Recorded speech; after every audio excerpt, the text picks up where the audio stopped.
Septic tank पर एक किसी की नज़र पड़ती है। अचानक से देखते हैं कि वहाँ पे एक मानव कंकाल की खोपड़ी ऊपर से दिखाई दे रहा होता है। गांव के कोटवार को मामले की सूचना दी जाती है। वहाँ पर पूरे की पूरे हवा की तरह बात गांव में फैल जाती है कि यहाँ पर इंसानी कंकाल मिले हैं, लेकिन वो कंकाल किसका था इस बात की जानकारी किसी को नहीं थी। एक इंसान है जो इस गांव से गायब है, 4 से 5 साल हो गए, अभी तक उसका कोई सुराग नहीं है, कोई पता ही नहीं, ना उसके घर वाले भी उसकी खोज खबर ले नहीं रहे। बताया जाता है नंदू सोनी, जो कि भोयना गांव का ही रहने वाला था। 23 साल का नंदू सोनी वो 23 वर्ष की उम्र में नशा के शिकार में था। वहाँ पर नरकंकाल के पास से नायलॉन की रस्सी मिलती है, साइकिल के ट्यूब के अवशेष मिलते हैं। एक गांव में खाली पड़े गोदाम की नापजोख चल रही होती है। इसी दौरान वहाँ पर सेप्टिक टैंक पर एक किसी की नज़र पड़ती है। अचानक से देखते हैं कि वहाँ पे एक मानव कंकाल की खोपड़ी ऊपर से दिखाई दे रहा होता है। आसपास लोग साफ सफाई कर रहे होते हैं। उस जगह पर हल्ला मच जाता है कि यहाँ पर मानव कंकाल की खोपड़ी दिखाई दे रही है। पूछताछ के लिए वहाँ पर उसकी कंफर्मेशन के लिए लोग उसको देखते हैं कि वाकई ये इंसान का है या किसी बंदर का है।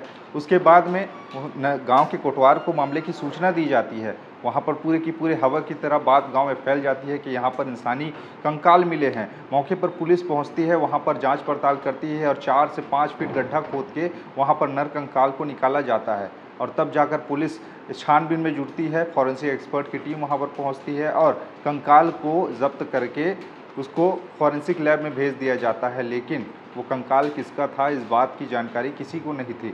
आखिरकार वो कंकाल आया तो आया कहाँ, उसमें किसने डाला? अब यहाँ पर पुलिस के लिए सवालिया निशान था कि आखिरकार ये कंकाल किसकी है, और इसकी जांच पड़ताल के लिए उन्होंने बारीकी से जांच शुरू की। तब जाकर पुलिस एक एक करके जांच पड़ताल में जुटी रहती है और उसको ऐसे सुराग हाथ लगते हैं जो सबको चौंका देता है। मैं बात कर रहा हूँ छत्तीसगढ़ के धमतरी जिले से आया एक सनसनीखेज मामला का, जहाँ पर एक नर कंकाल एक गोदाम के सेप्टिक टैंक पर मिलता है। वहाँ पर नापजोख चल रहा होता है।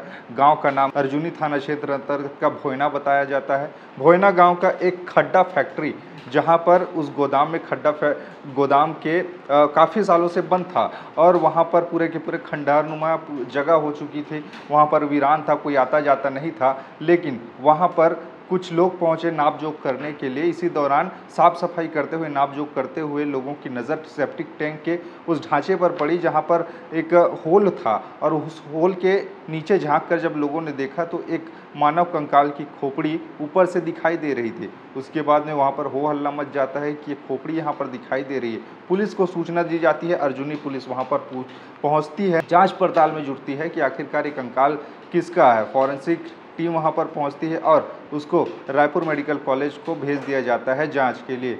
बाद में पता चलता है कि ये जो कंकाल मिले हैं तकरीबन 4 से 5 साल पुराने कंकाल हैं। यानी कि अब शक की सुई पुलिस को ये था कि आखिरकार ये कंकाल है तो है क्या। पूरा मामला भोयना गांव का था। उसके बाद पुलिस ने जांच पड़ताल शुरू की।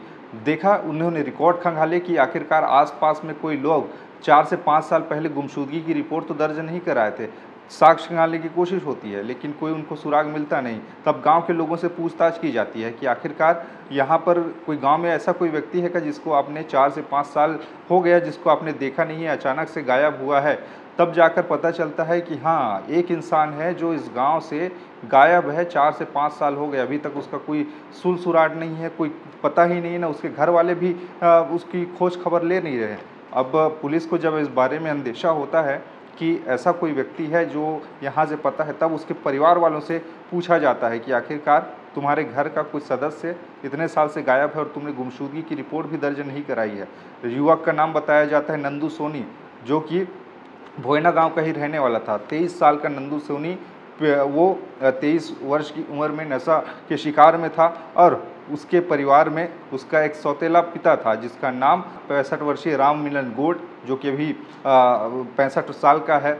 और उसके बीच में आए दिन किसी न किसी बात को लेकर विवाद होता था। और नवरात्र का समय था 5 साल पहले, कुंवार के नवरात्र का अक्टूबर का महीना रहा होगा। और इसी दौरान रात के खाने के बाद में दोनों पिता पुत्र एक ही घर में थे और दोनों के बीच में विवाद होता है। और जो नंदू सोनी है वो अपने पिता राम मिलन गोंड पर, जो कि उसका सौतेला पिता है, उस पर गला दबाकर उसको क्षति पहुंचाने की कोशिश करता है। इस दौरान राम मिलन गोंड उसको धक्का देकर बाहर फेंक देता है, जिससे उसके सर पे चोट आती है और वो बेहोश होकर वहीं पर गिर जाता है। उसके बाद में राम मीनन गौड़ ने एक ऐसी योजना बनाई जिसके बाद में पूरा का पूरा, जिसको जानकर हर किसी के रोंगटे खड़े हो जाएंगे, क्योंकि राम मीनन गौड़ ने अपने सौतेले बेटे नंदू सोनी को वहाँ से तकरीबन सुबह अगले दिन सुबह के करीब 4 बजे के आसपास उसने उसकी लाश को ले जाकर सेप्टिक टैंक में डाल दिया। सेप्टिक टैंक वही सेप्टिक टैंक है जहां पर वो नरकंकाल मिला, और नरकंकाल किसी और का नहीं, नंदू सोनी का बताया जा रहा है, जिसका 7 साल पहले उसी के सौतेले पिता राम मिलन गौड़ ने की है। और इस मामले का खुलासा अब पुलिस ने किया है। मामला धमतरी जिले के अर्जुनी थाना क्षेत्र के भोयना गांव का है, जहां पर ये पूरी की पूरी वारदात हुई है, जहां पर 7 साल पहले पिता पुत्र के बीच में झगड़ा होता था। और आरोपी ने बताया है, आरोपी पिता ने बताया है कि उसका बेटा, सौतेला बेटा जिसका नाम नंदू सोनी है, वो नशे का आदी था और आए दिन किसी न किसी बात को लेकर विवाद करता था। और घटना की रात भी उसके साथ में वही घटना उसने करने की कोशिश की। पिता का गला उसने पकड़ लिया, अपने सौतेले पिता का, और वो अपने बीच बचाव के लिए जोर से धक्का उसने अपने बेटे को दिया, जिससे दीवार से टकराकर उसके सर पर चोट आई, जिससे वो बेहोश हो गया। जिसके बाद में वहाँ पर उसे रात के अंधेरे में, चूंकि उसके घर में उसकी पत्नी और उसकी बेटी पड़ोस के घर में गई हुई थी, उस दिन वो लोग नहीं थे घर में, और इसी का फ़ायदा उसने उठाया और रात के अंधेले में, सुबह के अंधेले में उसने 4 बजे के करीब में जो पुट्ठा, जो खड्डा का गोदाम है, वहीं पर सेप्टिक टैंक था, वहीं जाकर एक फेंसिंग का सीमेंट का पोल होता है, उसमें नायलॉन की रस्सी और साइकिल के ट्यूब से उसने बांध दिया, और जिसके बाद में उसको उस गड्ढे में डाल दिया, सेप्टिक टैंक में डाल दिया, और जिसकी जानकारी किसी को कानो कान नहीं हुई। और बाद में जब लोगों ने उससे पूछा, घर परिवार वाले चिंतित, कहाँ गए, तो वो कहीं गया होगा खाने कमाने के लिए, अब पता नहीं है। ऐसे करके गांव वालों को वो लगातार बरगलाता रहा और उनको लगातार झूठ बोलता रहा, लेकिन कानून के हाथ लंबे होते हैं, एक न एक दिन सच सामने आ ही जाता है इस मामले ने। यानी कि 2025 का 18 मई का वो दिन था जहां पर नापजोख का काम चल रहा था। इसी दौरान कुछ लोगों ने वहां पर देखा कि नरकंकाल पड़े हुए हैं। पुलिस को सूचना दी जाती है, कोटवार वहां का पुलिस को सूचना देता है, वहां पर मौके पर पहुंचती है और नरकंकाल को लेकर फॉरेंसिक जांच के लिए भेज देती है। वहां पर नरकंकाल के पास से नायलॉन की रस्सी मिलती है, ट्यूब, साइकिल के ट्यूब के अवशेष मिलते हैं, यहाँ तक वहां पर एक पेन भी मिलता है। इसके अलावा जो कपड़े के बटन होते हैं वो भी प्लास्टिक के वहाँ पर मिलते हैं। इन सारे साक्ष्यों को एकत्र करके पुलिस जांच पड़ताल कर रही होती है और गांव में एकदम पैनी निगाह से एक एक लोगों पर वो पूछताछ कर रही होती है कि यहाँ पर किसी की घर का कोई सदस्य गायब तो नहीं है और कितने दिन से लापता है। इन सारे रिकॉर्ड को खंगालने के बाद आखिरकार पुलिस ने 3 दिन में ही इस मामले का खुलासा कर दिया है। और इस मामले में जो धमतरी के एसपी हैं सूरज सिंह परिहार ने बताया है कि कैसे कैसे इस घटना को अंजाम दिया गया है। यानी कि इस घटना ने एक तरह से कानून के लिए ये जो शब्द कहते हैं कि अपराधी कितना ही शातिर क्यों ना हो, एक न एक दिन पकड़ा जाता है और कानून के हाथ लंबे होते हैं, एक न एक दिन सच सामने आ ही जाता है, चाहे आप कितने ही झूठ को दबाने की कोशिश कर लो। अब इस मामले में भी ऐसा ही हुआ। जो 23 साल का बेटा था जिसके सौतेले पिता ने उसकी हत्या की थी, अब वो सलाखों के पीछे में है।